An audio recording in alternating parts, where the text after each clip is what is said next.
Proovige peagi ekraanile ilmuvate nägude seast leida üks rõõmus ning üks kuri nägu. Kas olete valmis?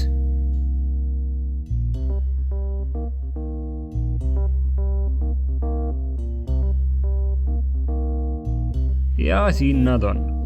Huvitaval kombel leitakse tihti kuri nägu kiiremini. Kohe selgub, miks see nii on ning mida see katse ütleb meie aju kohta. Visuaalselt millegi otsimiseks on laias laastus 2 veidi erinevat strateegiat, järjestikku ehk seriaalselt või kõrvuti ehk paralleelselt. Esimesel juhul kontrollime objekte ühe kaupa, kuni leiame selle, mida vaja. Teisel juhul vaatame kõigile objektidele korraga peale ning tabame koheselt oma otsingu objekti. Kumba lähenemist aju kasutab, sõltub sellest, mida mille seest otsida. Omavahel väga sarnased objektid tingivad seriaalse otsingu.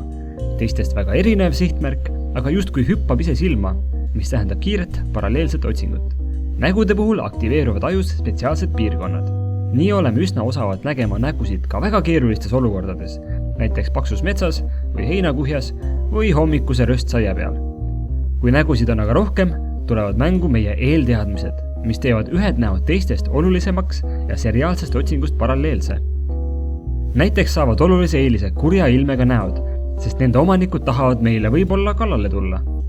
Märgatav tajuline eelistöötlus toimub aga ka teiste objektidega, mida inimesed tänapäeval pelgavad, näiteks tulirelvad, noad või isegi süstlad. Selline automaatne tähelepanu tõmbamine toimub ka siis, kui tegelikult mingit ohtu ei ole.